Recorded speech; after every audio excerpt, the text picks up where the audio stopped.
하나님 말씀 출애굽기 1장 15절에서 21절 말씀을 함께 읽도록 하겠습니다. 애굽 왕이 히브리 산파 십브라라 하는 자와 부하라 하는 자에게 일러 가로되 너희는 히브리 여인을 위하여 조산할 때에 살펴서 남자여든 죽이고 여자여든 그는 살게 두라. 그러나 산파들이 하나님을 두려워하여 애굽 왕의 명을 어기고 남자를 살린지라. 애굽 왕이 산파를 불러서 그들에게 이르되 너희가 어찌 이같이 하여 남자를 살렸느냐. 산파가 바로에게 대답하되 히브리 여인은 애굽 여인과 같지 아니하고 건장하여 산파가 그들에게 이르기 전에 해산하였더이다 하매 하나님이 그 산파들에게 은혜를 베푸시니라. 백성은 생육이 번성하고 심히 강대하며 산파는 하나님을 경외하였으므로 하나님이 그들의 집을 왕성케 하신지라. 아멘.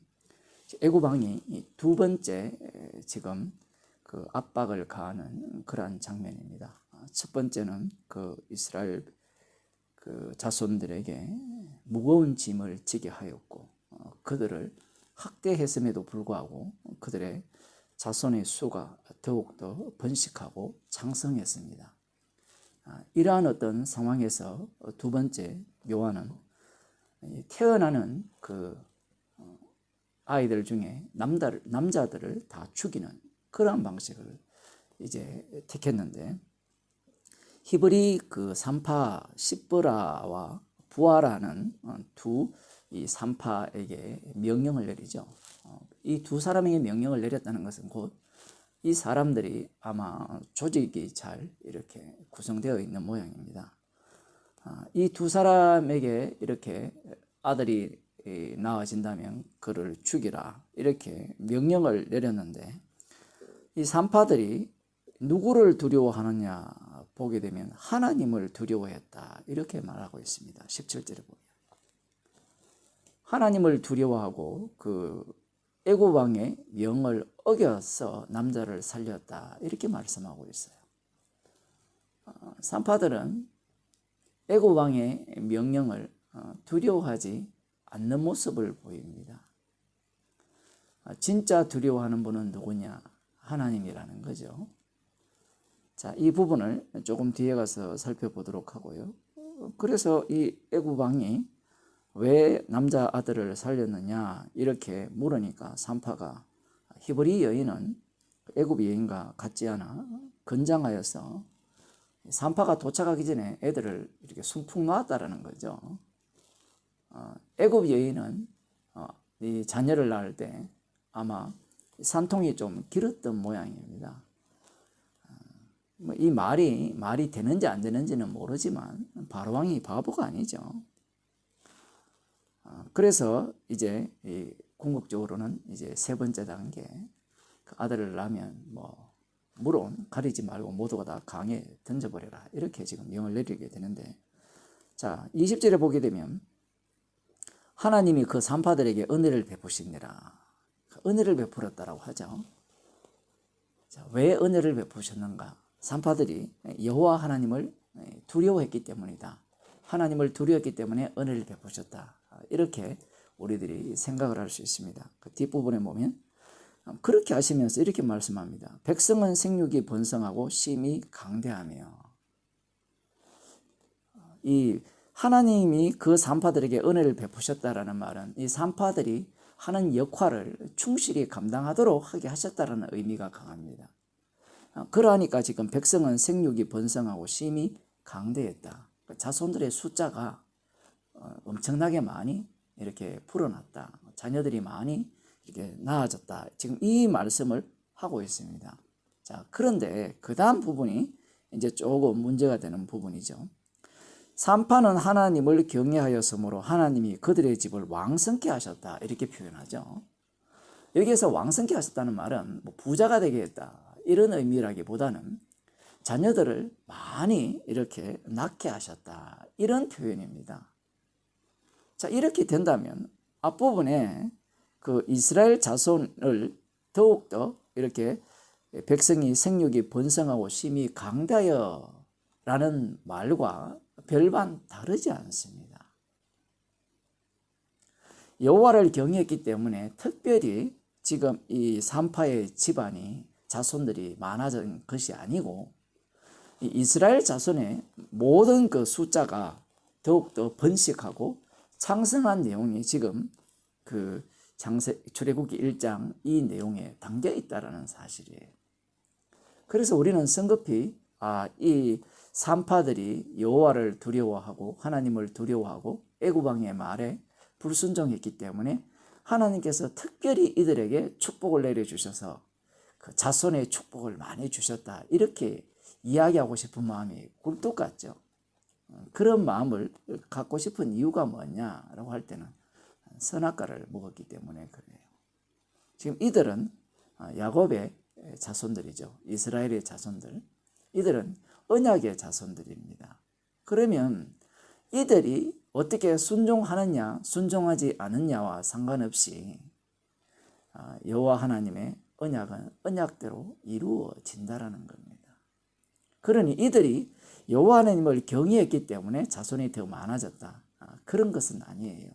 왜냐하면 이제 뒷부분에 가보면 모세와 아론을 이들을 구원하기 위해서 보냈을 때 이들의 반응을 보게 되면 하나님을 경외함이 별로 없음을 알 수 있습니다.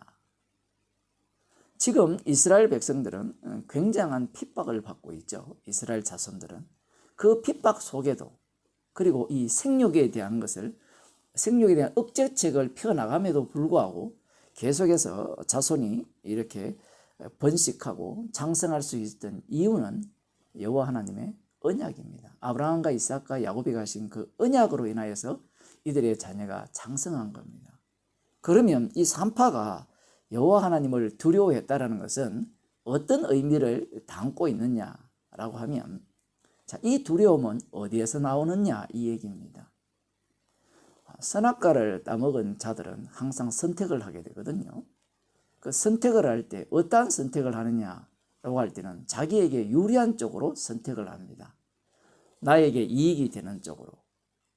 만일에 이 산파의 이 행동이 선택의 행위라면 산파의 이 선택의 행동은 결국은 자기에게 이익이 되는 쪽으로 선택을 했다라고 볼 수 있어요. 만일에 그러하다면 이 산파의 선택은 하나님의 언약에 합하지 않습니다. 합당하지 않아요. 왜냐하면 하나님의 언약은 인간의 선택을 용납하지 않습니다. 그렇다면 이 산파의 이러한 어떤 행위는 어디에서 나왔느냐? 언약에서 나왔습니다.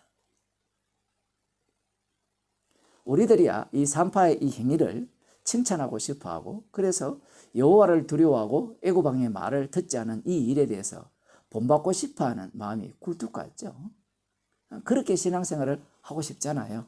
예를 들면 오늘날 코로나19 시대에 교회에 3인 이상, 5인 이상 모이지 말라, 7인 이상 모이지 말라 하면 우리들은 누구를 두려워해야 돼요? 여호와를 두려워하는 사람, 주님을 두려워하는 사람 별로 없죠. 얼마나 국가말을 잘 듣습니까? 평소에는 이런 본문을 보면서 산파를 본받자 그렇게 우겼는데 막상 코로나가 닥치니까 산파를 본받기는 뭘 본받아요?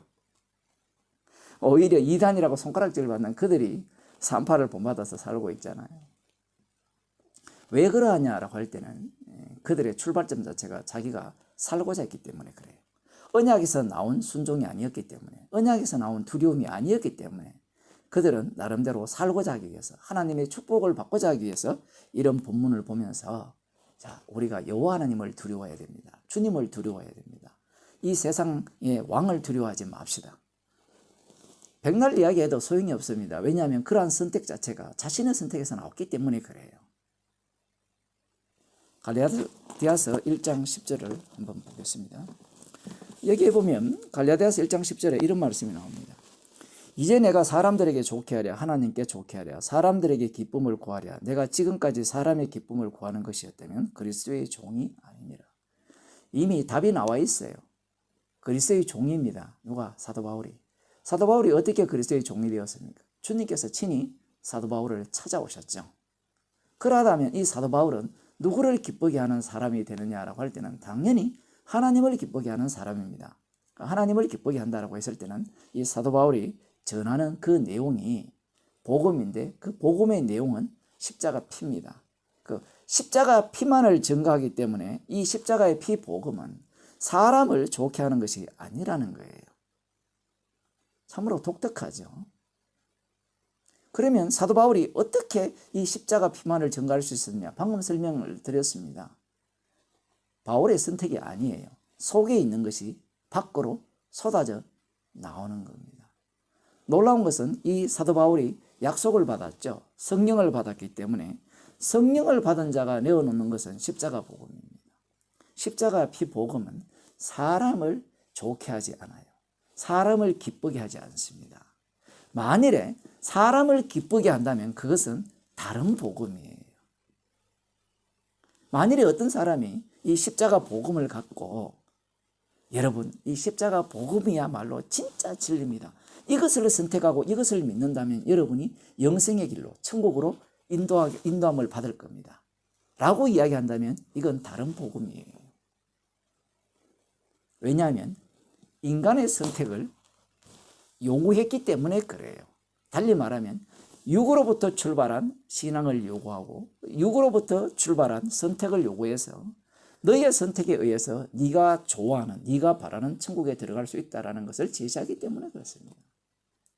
십자가 복음의 내용은 이 자기 부인의 능력이 담겨 있다는 사실이에요. 방금 그러한 복음은 자기 부인할 능력이 없어요. 그런 사람들의 특징은 십자가를 붙들고 내가 죄인임을 인정합니다. 저는 죄인 중에 개수입니다. 라고 하면서 자기 긍정하기 바쁘죠. 그러니 자기 몸을 이 산파처럼 내던지지를 못해요. 내던지지를 못하고 자기 몸을 이렇게 간수를 하기 시작하는 겁니다. 사도 바울이 사람을 기쁘게 하지 않는다는 말은 달리 말하면 자기를 기쁘게 하지 않는다는 말이에요. 자기를 기쁘게 하지 않는다는 말은 오로지 십자가 피만을 자랑하는 자로서 자기의 인생이 주께서 시키시는 대로 막 굴려달리는 그런 인생으로 살게 된다는 사실입니다. 백부장의 믿음이 그러하죠. 주께서 가라 하면 가고 오라 하면 오고. 이것은 자신의 선택이 없어요.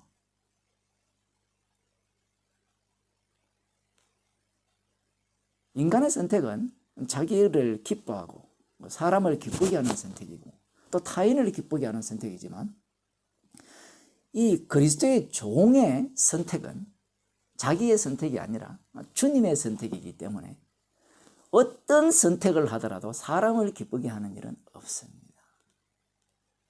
이 산파에게 나오는 이 여호와를 두려워하고 애굽왕의 말을 듣지 않는 이런 태도는 언약에서 나온 거예요. 그래서 이 산파가 받은 축복이나 산파 외에 여호와를 두려워했다, 하나님을 두려워했다라는 그러한 내용이 없지만 이스라엘 백성들이 동일한 축복을 받은 것은 언약에서 나왔기 때문이에요. 기도하시겠습니다. 하나님 아버지, 주께서 우리 가운데 주신 선물을 내어놓기에 사람을 기쁘게 하는 것이 아니요 나를 기쁘게 하는 것이 아니라 나를 부인하게 하시고 십자가의 피 공로만을 자랑케 하는 선택으로 우리들을 이끌어 주심을 감사드립니다. 주님의 선택으로 인하여 날마다 우리 자신이 부인되게 하시고 십자가의 피 공로만을 자랑하는 주의 백성으로 살게 하심을 감사하는 주의 백성이 되게 하옵소서. 예수님 이름으로 기도드리옵나이다.